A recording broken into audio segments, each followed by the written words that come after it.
ലോകത്ത് അത്ഭുതങ്ങൾ കാണിച്ച എഡിസൺ, തോമസ് ആൽവ എഡിസൺ. അദ്ദേഹം ഒരുപാട് കണ്ടുപിടുത്തങ്ങൾ നടത്തിയിട്ടുണ്ട്. അദ്ദേഹത്തിൻ്റെ പേരുള്ള പേറ്റന്റിന് കണക്കില്ല. അദ്ദേഹത്തിൻ്റെ കണ്ടുപിടുത്തങ്ങൾ ഏറ്റവും പ്രധാനപ്പെട്ട ഒന്നാണ് ഇലക്ട്രിക് ബൾബ്. 1000-ലധികം തവണ പരീക്ഷണം നടത്തിയ ശേഷമാണ് ഇലക്ട്രിക് ബൾബ് ഒടുവിൽ യാഥാർത്ഥ്യമാക്കിയത്.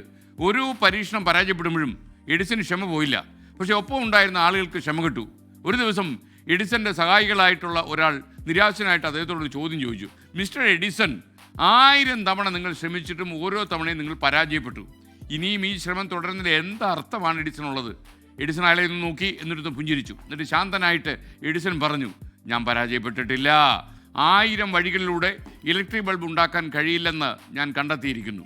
ഓരോ പരീക്ഷണവും ഒരു പരാജയമല്ല, മറിച്ച് ശരിയായ വഴി കണ്ടെത്താനുള്ള ഓരോ ചുവടുവയ്പ്പാണ്. എഡിസന്റെ ഒരു നിഗമനം അതായിരുന്നു. എഡിസന്റെ നിരന്തര ക്ഷമയും അചഞ്ചലമായ പരിശ്രമവും ഒടുവിൽ ഫലം കണ്ടു. നമ്മുടെ മുറിയിൽ ഇപ്പോൾ കത്തിക്കിടക്കുന്ന ഈ ബൾബില്ലേ, അതൊക്കെ തന്നെ അന്നത്തെ അദ്ദേഹത്തിൻ്റെ ക്ഷമയുടെ പ്രതീകമാണ്.